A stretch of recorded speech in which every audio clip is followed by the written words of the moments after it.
I want everybody to pump the brakes. What's going on, everybody? Welcome to the PUNISH3R'S podcast on YouTube.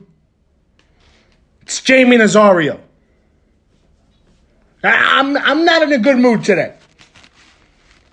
I am upset.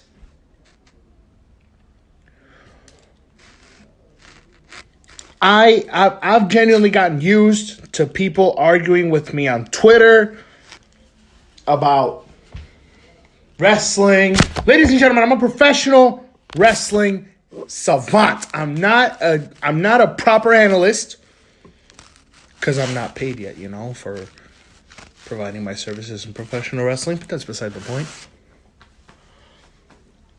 I'm a savant. I know what I'm talking about.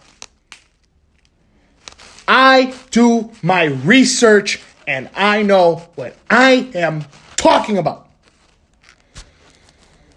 What the hell is all this noise about everybody going to AEW? All Elite Wrestling.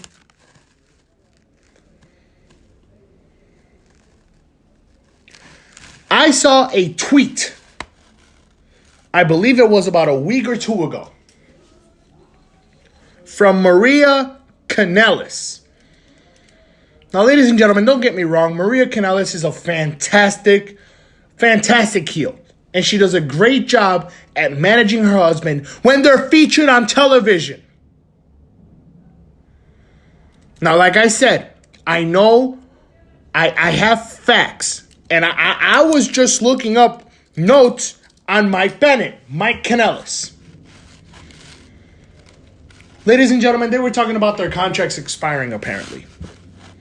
And it's been reported that they asked for their release. And everybody's saying, go to AEW. Go to AEW. Oh, they're going to go to AEW and make a big impact. Ah, please. I don't want to hear any of that. I don't want to hear any of that. All Elite Wrestling, the Young Bucks, Cody, Kenny, Tony Khan, all of them should stop signing people. Stop. You have a good enough roster now. You should have a grace period where you're signing people. At the beginning of the year, at the end of the year, whenever you want to have your combines, your grace period, whatever. Jon Moxley was a great signing. Dean Ambrose, for anybody who doesn't know. It was a great signing. I love Dean Ambrose. He's going to do great. I love the fact that they have Chris Jericho. I like Kenny Omega. He's great. The Young Bucks are sensational, don't get me wrong. Adam Page is there, I guess. They got, what's his name? Sean Spears? Ty Dillinger, the Perfect 10. That's good. I don't know what the deal is with Pac. Adrian Neville. I don't know what the deal is with him. But really? I mean, really? I'm gonna go Miz on y'all. Really? People are seriously talking about Maria and Mike Bennett getting signed to All Elite Wrestling. Really? No, I seriously can't with people sometimes. I can't. I mean, here's the notes that I took down. Because Mike Bennett debuted Money in the Bank 2017. That was June 18th. He made his television debut. He came out with Maria. They had a nice song. I believe they kissed. Whatever. Fine. He didn't wrestle for a month. He did not wrestle until July 18th. Against Sami Zayn, where he beat Sami Zayn. Because everybody beats Sami Zayn. Everybody beats Dolph Ziggler. And then at the Battleground pay-per-view, I believe it was later that year, he lost to Sami Zayn. That was 2 years ago. After Battleground, Mike Kanellis, because he took his wife's last name, because his name is not known anywhere. He's only known because he has Maria with him. No offense to Mike, he's an okay wrestler. But he's only known because his wife is Maria, the former Playboy girl or whatever.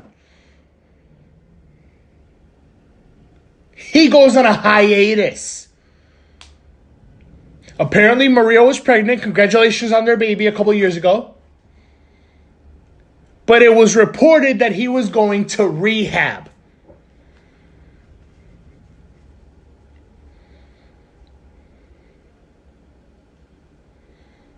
I believe that the only reason why he kept the WWE contract was because Maria was pregnant and because of Maria. I believe that was the only reason why WWE didn't fire his ass. I'm that ticked. Because I don't understand why people keep talking about people left and right going to AEW. Sasha Banks, CM Punk, Mike Bennett, all these people going to AEW. Stop! Stop! Not everybody has to go to AEW. Nobody was saying that about Ring of Honor when Ring of Honor was the second best promotion in the United States.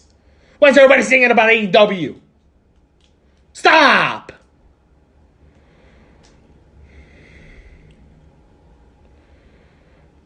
Mike Kanellis has been on 205 Live being booked as a nobody since October 10th of 2018. It's June. It is June. Almost 2 years since he got signed.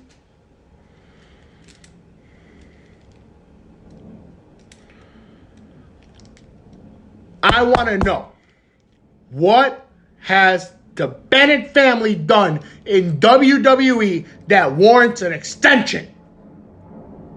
Someone answer me that question, please. On the comments, on Twitter, wherever.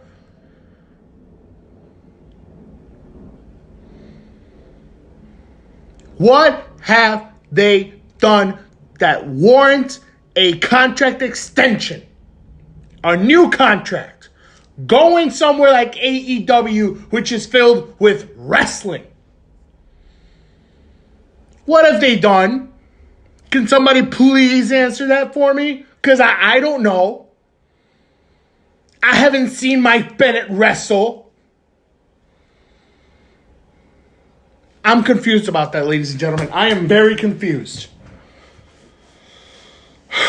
Now that I got my rant out of the way. Welcome to the Punishers Podcast on YouTube. I'm your host, Jamie Nazario, also known as Tito Rivera, also known as a Punisher on YouTube, also known as a guy who's clearly ticked. I mean, I'm ticked about this whole AEW situation. And once again, pump the brakes. Pump the brakes. As you guys know, I listen to a lot of insiders, or as I've stated before, that I listen to a lot of insiders. I listen to Stephen A. when it comes to sports. I listen to Dave Meltzer when it comes to professional wrestling. Now, this morning, I was able to catch the Wrestling Observer Radio podcast, basically, that Dave Meltzer did with Garrett Gonzalez. It's beautiful. I always love to listen to Dave. He's very articulate in what he says. He's the Stephen A. Smith of professional wrestling. But can we pump the brakes on All Elite Wrestling, please? Can we pump the brakes on All Elite Wrestling? They're not even on television. And people are already saying, oh, they're going to kill WWE. They're going to kill WWE. Yeah, pump the brakes on it. That's going to be the title of the damn podcast. Pump the brakes. Because I'm so sick and tired of hearing people say, oh, All Elite's going to kill WWE. Oh, they're going to kill them. Stop. You don't know wrestling. You don't know what you're talking about. In terms of putting out great content that WWE is not doing, okay, yeah, they're a better alternative to WWE. In terms of killing the company, hell no. There's no chance. Ladies and gentlemen, I don't have viewership numbers in front of me. I really don't. And I wish that I could look them up. But the last that I heard, Monday Night Raw was still doing 2 million viewers. 2 million viewers. Over 2 million. I mean, let's just say they're doing 2 million.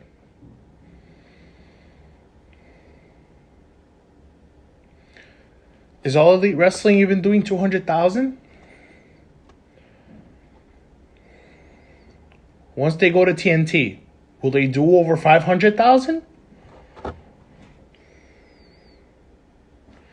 What's considered a success when it comes to All Elite Wrestling? The fact that they're great because they're produced, because they are sick and tired of the WWE product. Their fans are, at least, and they want an alternative and now they have it. That's success? Fine. But don't be blasphemous. Oh, they're gonna kill the company. You'll see. Oh, they'll be better. Please. Please. Ted Turner couldn't kill WWE. What makes you think Tony Khan is going to? Pump the brakes. Ted Turner couldn't kill Vince McMahon's company. We're talking about Ted freaking Turner. And he couldn't kill WWE with WCW. Impact, when they ran Mondays and they tried to copy WWE, they couldn't be a better product than WWE. And they were doing the exact same thing.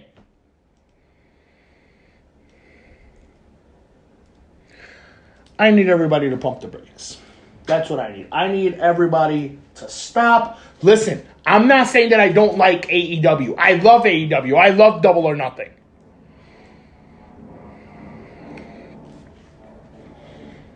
I want everybody to think about the fact that they competed with NXT.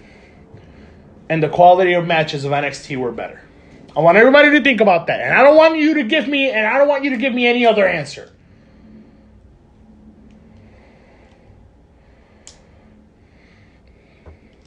Think about the fact that AEW had 3 to 4 great matches. Out of what? 7? 8? I don't know exactly how many matches there were on Double or Nothing. TakeOver had 5 matches. 5.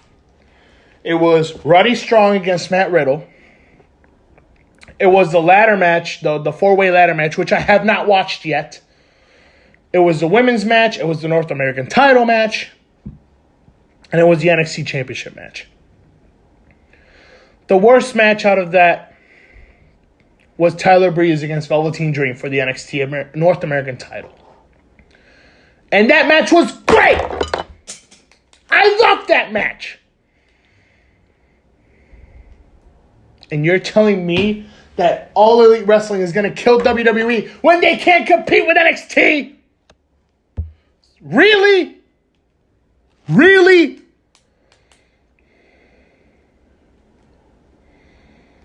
I'm going to switch the subject before I go off any longer.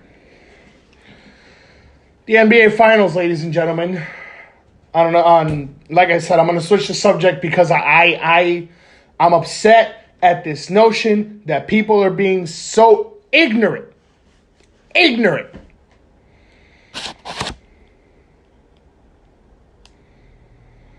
And listen, I mean no disrespect to Mr. Dave Meltzer. I love Dave Meltzer. But you can hear it in his voice whilst he's doing his podcast. He talks about All Elite Wrestling. Oh, yeah, no, they were a great show. Yeah, fantastic. Yeah, this and that. NXT, yeah, the matches were pretty good. Oh, the matches were great. Yeah, it was a little less than a great match. I mean, come on! There's clearly a bias here. And hey, listen, don't get me wrong. I'm biased towards certain things too. All reporters that I've seen are biased towards certain things. I don't mind there being some sort of bias, but don't be that subjected to your bias. Don't try to diminish one product to try to get over another one.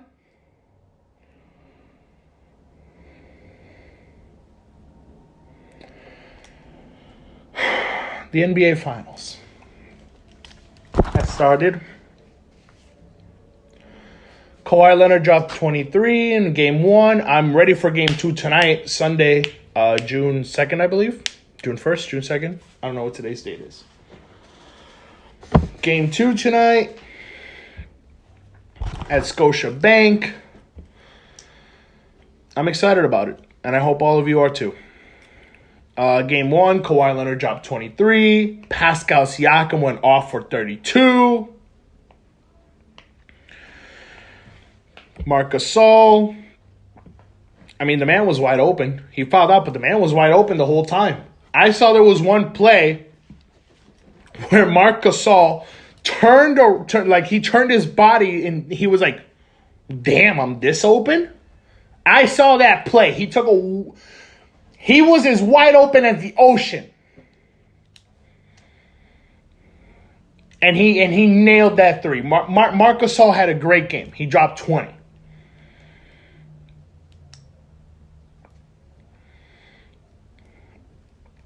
I want to see that again.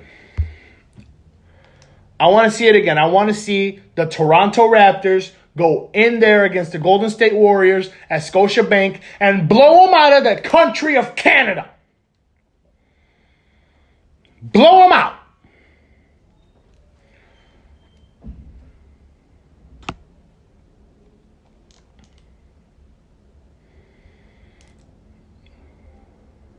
I'm at a loss for words right now because I'm genuinely still upset about the blasphemous notion of All Elite Wrestling being better than WWE. But don't get me wrong, ladies and gentlemen. I am excited about Game 2 tonight. I will watch from Scotiabank Arena. I am excited about a lot of things, actually. NXT TakeOver 25. I watched the Matt Riddle-Roderick Strong match.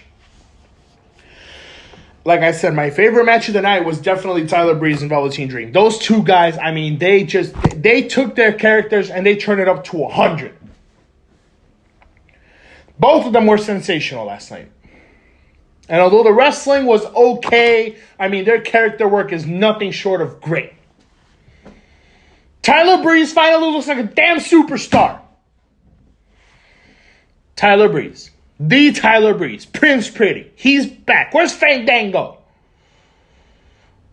My mother used to love him. Every time he would come on the TV, I would say Fandango, she would correct me. No.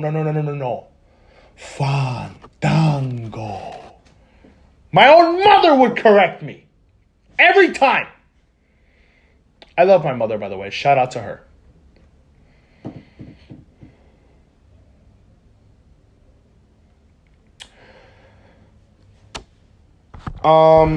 There's a little something that I want to get into really quick because it's a new week.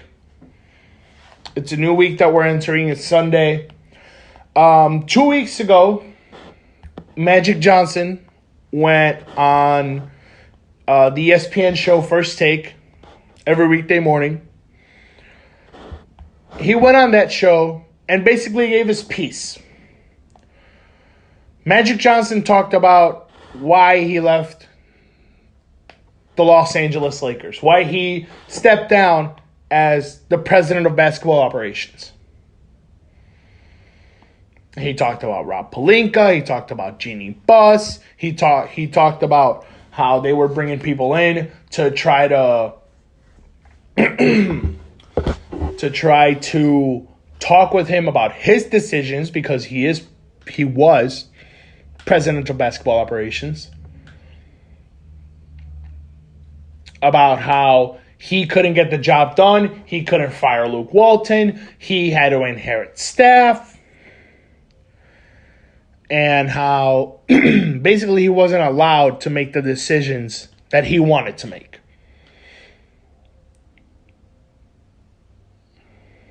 Two weeks ago, they called him lazy.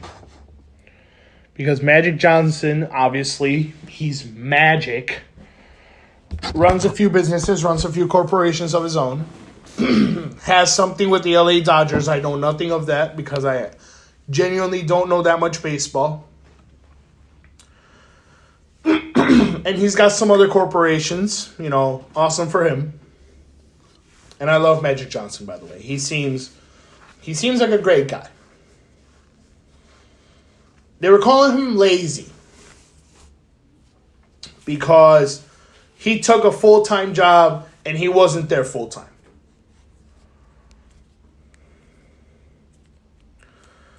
I think that's ridiculous. I think it is stupid to say. I think it's utter nonsense. And it was put to rest.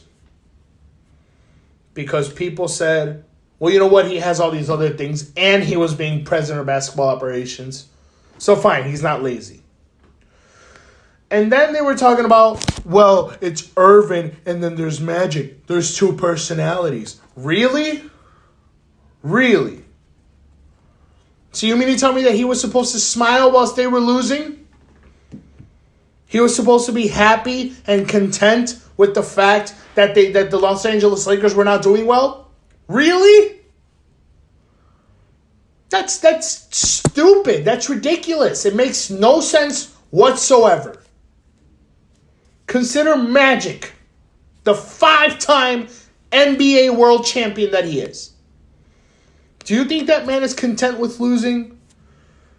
Do you think that man is content with being out of the playoffs for the 2 years that he was president of basketball operations? Do you think he was happy with that? Because I don't. I can guarantee you that. I don't.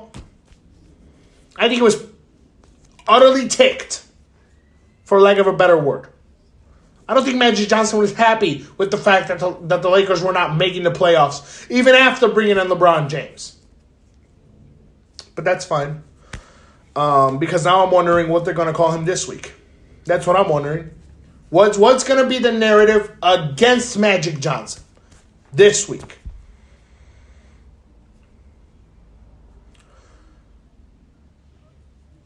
I hope y'all are ready for what I'm about to say. Magic Johnson, Irvin Magic Johnson, is getting this treatment because he's a black man in America. If Magic Johnson was not black, if he was white, I don't think we'd hear half the stuff that we're hearing about Magic Johnson. But because he's black, we're hearing all this stuff.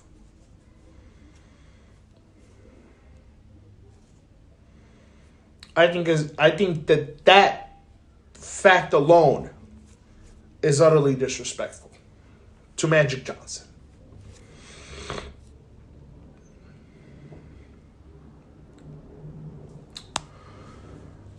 So I'm going to wait and see what is said against Magic this week, because I'm sure that there's something's going to come up this week about Magic Johnson. Something. Whether it's Rob Pelinka is going to say something, it's the Lakers, it's somebody inside of the Lakers organization, business side, basketball side, whichever. Somebody is going to say something this week about Magic Johnson and the way that he ran the Lakers. Somebody's going to say something. He told me that. He told me that I had to work harder. He's so mean. People are foolish these days. There are certain people that are foolish these days. I think it's utter nonsense. The fact that Magic Johnson, that there's a negative narrative. I want to make sure that I say that right.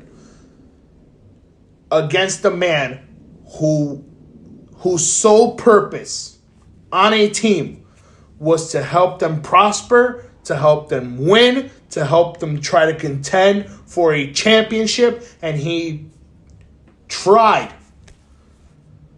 whatever he thought was necessary to make sure that the Los Angeles Lakers were in contention. And he was not allowed to do so by Jeannie Buss and by the powers that be. Jeannie Buss, the owner of the Los Angeles Lakers, by the way. He was not allowed to do so. I want everybody to understand what I'm about to say. Magic Johnson stated on First Take that he wanted to fire Luke Walton, the former coach of the Los Angeles Lakers, current coach of the Sacramento Kings, who, by the way, I think are going to make the playoffs next season. Sacramento Kings with Buddy Hield, Harrison Barnes, De'Aaron Fox, that group. He wanted to fire Luke Walton. And apparently he was not allowed to do so, which is hilarious because I think it was about a week after Magic Johnson left, about a week or two, Luke Walton walked out of Lakers facilities with the Sacramento job in his hands after a mutual agreement. Magic Johnson made it very clear he wanted Tyronn Lue, the former coach of the Cleveland Cavaliers, who took the Cavaliers with LeBron James to 4 straight NBA championships, or 4 straight NBA finals, I apologize, 1 NBA championship. You know, that squad, whom at one point had Kyrie Irving, and then they got Kevin Love, and Tristan Thompson, and J.R. Smith, that squad. Took them to 4 NBA finals and 1 NBA championship.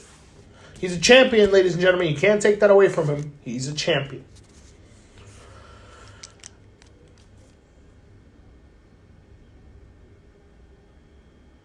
I think that it is unfair that there are lies basically being portrayed out there against Magic Johnson. Magic Johnson reminds me of Bret the Hitman Hart in this sense. When Bret Hart had the Montreal Screwjob, and I was not born when that happened. I want to make this clear. I was not born yet.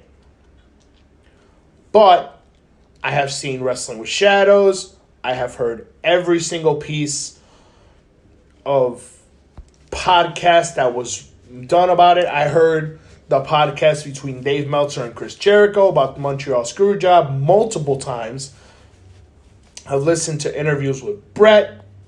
I mean, all that. Here's the deal. When Bret went through the Montreal Screwjob, he did a couple of interviews, and you can hear the anger, the rage in Bret Hart. Kind of like me earlier with the All Elite Wrestling talk. Yeah, like that. I think you could hear that same tone of voice with Magic Johnson. Where Magic Johnson sounded like he was hurt. Hurt by the fact that a woman whom he calls his sister in Jeannie Buss let him down.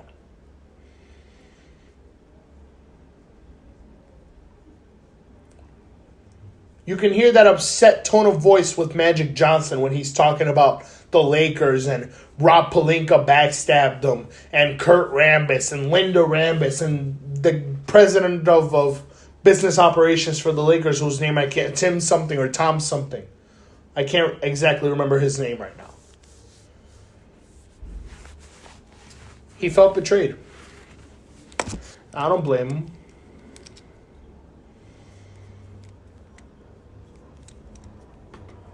I'd feel betrayed too.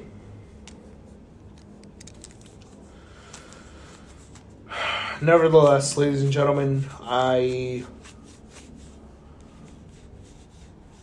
want to get into something else involving the NBA really quick before I end the show.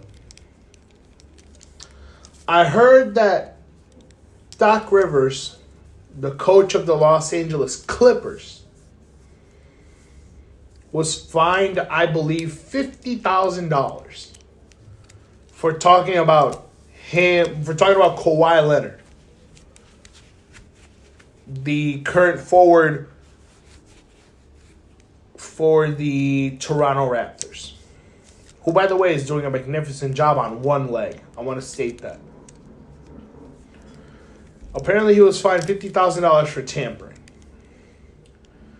Can the NBA stop with these tampering rules? I mean, what are you tampering about talking about another superstar? About a superstar that's not on your team? What are you tampering with? Can somebody answer me that? What are you tampering with? Are you tampering with their contract negotiations? Are you tampering with them staying on a team or not? Are you tampering with their daily schedules? No, you're not tampering with anything for talking about them. What, you're making it clear that you want that superstar.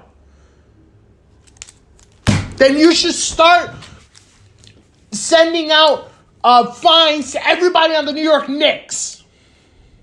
Because they've made it incredibly clear that they want Kevin Durant. Start sending out fines.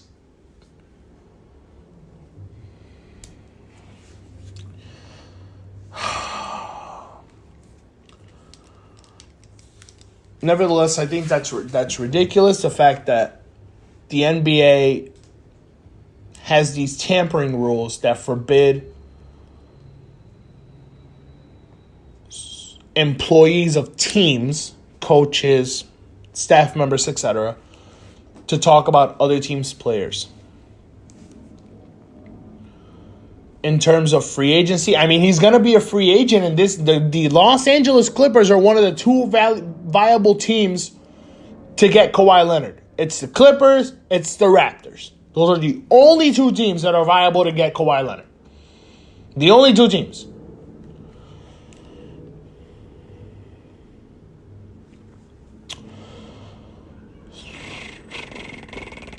I'm trying to think of anything else that I could talk about. I'm sorry. I'll probably do an episode about the Detroit Pistons because I have a couple of opinions on them. And in terms of should Andre Drummond stay or not? Should Reggie Jackson stay or not? I don't think so. But I'll get into it in the next episode of my podcast. I'll make sure to write that down. I've been trying to work something out with my wonderful, wonderful girlfriend to do some sort of podcast with me. Hopefully, I'll be able to convince her to do that. I want to thank each and every one of you for listening. Like and subscribe down below. Leave a comment if you liked it, if you didn't like it, whichever one. Share it on Twitter, share it on Facebook, share it with your mom, your dad, your uncle, your aunt, your sister, your brother, your dog, your grandma, whoever. Just, have your goldfish listen to it. Why not? And I really hope everybody has a good day. Thank you very much for listening to the Punishers podcast on YouTube.